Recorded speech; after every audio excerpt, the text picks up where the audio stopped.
عزیزان گرامی، امام کہتے ہیں، چوتھے امام خود کہتے ہیں کہ حالات کتنے سخت تھے۔ امام کہتے ہیں ارتد الناس بعد الحسین علیہ السلام الا الثلاثہ۔ امام کہتے ہیں کہ امام حسین کے قتل کے بعد سب کافر و مرتد ہو گئے تھے سوائے 3 لوگوں کے۔ آپ سوچیں زمانہ کتنا سخت ہے، امام حسین قتل ہو گئے ہیں اور امام کہہ رہے ہیں کہ کوئی مومن اور مسلمان نہیں بچا سوائے 3 لوگوں کے۔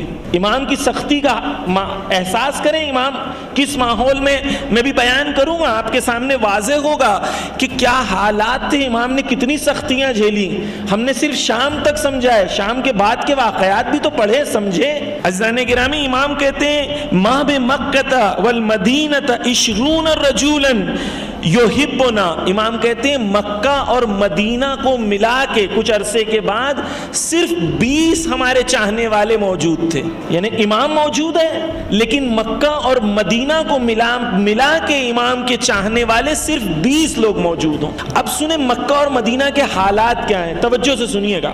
عزیزان گرامی، اخلاقی ماحول کیا تھا؟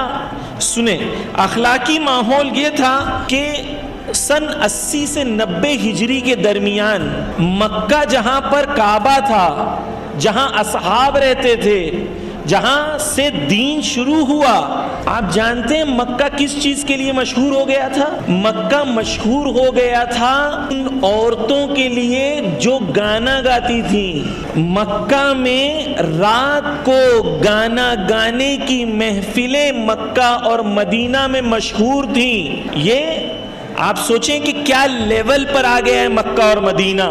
کہہ رہے ہیں امام کے لیے بہت سخت تھا، آپ کو کیونکہ ماحول سمجھا رہا ہوں کہ ماحول کیا تھا۔ سنیں کتنا برا ماحول تھا۔ ایک شخص تھا جس کا نام تھا عمرو ابن ربی۔ یہ شخص جو تھا یہ مکہ میں مشہور تھا واہیات اور عریان شعر بولنے کے لیے، ولگیرٹی والے شعر بولنے کے لیے۔ کہاں پر؟ مکہ میں۔ جب یہ مرتا ہے تو پورے مکہ میں غم منایا جاتا ہے کہ یہ مر گیا۔ مکہ کے ماحول کو تصور کریں کہ مکہ کے ماحول میں کیا ہو رہا ہے، ایک شخص جو ولگر اور گندے شعر کہتا ہے اس کا سوگ منانے کے لیے پورا مکہ سوگ مناتا ہے۔ ایک کنیز ہوتی ہے، وہ گھر سے باہر نکل کے جو ہے کچرا پھینکنا چاہتی ہے اور ساتھ میں رو رہی ہوتی ہے۔ لوگ اس سے پوچھتے ہیں کیوں رو رہی ہے تو وہ کہتی ہے تمہیں نہیں پتا کہ عمرو ابن ربی مر گیا ہے، عمرو ابن ربی مر گیا ہے۔ تو وہ جوان ان کو کہتا ہے کوئی بات نہیں، عمرو ابن ربی مر گیا، دوسرے بھی تو شاعر ہیں، میں ایسے شاعر آپ کو بتاتا ہوں جو اس سے زیادہ گندے شاعری کرتا ہے۔ تو وہ کہتی میں نہیں مانتی ہوں۔ تو وہ جوان اس عورت کو، اس کنیز کو ایک شعر سناتا ہے۔ جب وہ شعر سنتی ہے تو کہتی ہے ہاں اس کا سٹینڈرڈ برے ہونے میں عمرو ابن ربی کے لیول کا ہے۔ اور پھر کہتی ہے اچھا، پھر کہتی ہے الحمدللہ الذی، اللہ تیرا شکر ہے کہ تو نے مکے کو اپنی حجت سے یا اپنے رحم سے خالی نہیں رکھا۔ امام سجاد کے لیے سختیاں سوچیں۔ اب امام سجاد نے اقدامات کیے، میں بیان کروں گا، پہلے ماحول سمجھیں کہ امام کس ماحول میں ہیں۔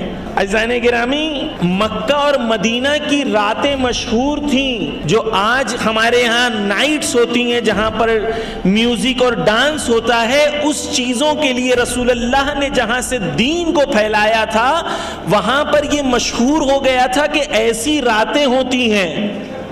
یہ دین جو ہم تک پہنچا ہے اہل بیت کی قربانی کے ساتھ آسانی سے نہیں پہنچا۔ ایک شخص تھا جس کا نام تھا اشب تماح، یہ مشہور تھا کہ شاعری اور جوکس کہتا تھا، اور مکہ اور مدینہ کے اندر جو ہے اس کی محفلیں رات کو جمتی تھیں اور ہر قبیلے کے لوگ آتے تھے، ہر صنف کے لوگ آتے تھے، بچے ہوں، بوڑھے ہوں، جوان ہوں، عورتیں ہوں، وہ آتی تھیں اور یہ شاعری کرتا تھا جہاں پر مکس گیدرنگز ہوتی تھی اور اس میں لوگ خوش ہوتے تھے۔ اب آپ شام کے ماحول کو تو بھول جائیں، یہ مکہ اور مدینہ کا ماحول تھا۔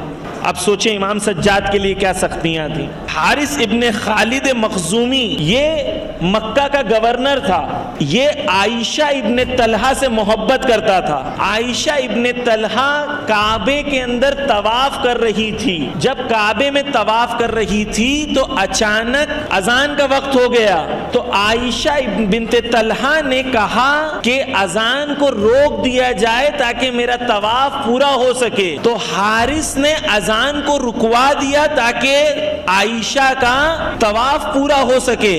جب لوگوں نے پوچھا کہ نماز ہے، اول وقت ہے، اذان ہے، کہتے ہو، حارث کہتا ہے چپ رہو، اگر عائشہ بنت طلحہ صبح تک طواف کرتے رہے گی تو میں صبح تک اذان کو ڈیلے کر دوں گا. یہ کعبہ کے اندر ہو رہا ہے. عزیزان گرامی، اب سمجھیں امام سجاد علیہ السلام کی تعلیمات اور تبلیغات کتنی سخت تھی اس زمانے میں. انسان کتنا پست ہو گیا تھا، اخلاقی لیول انسان کا کس لیول پر آ گیا تھا.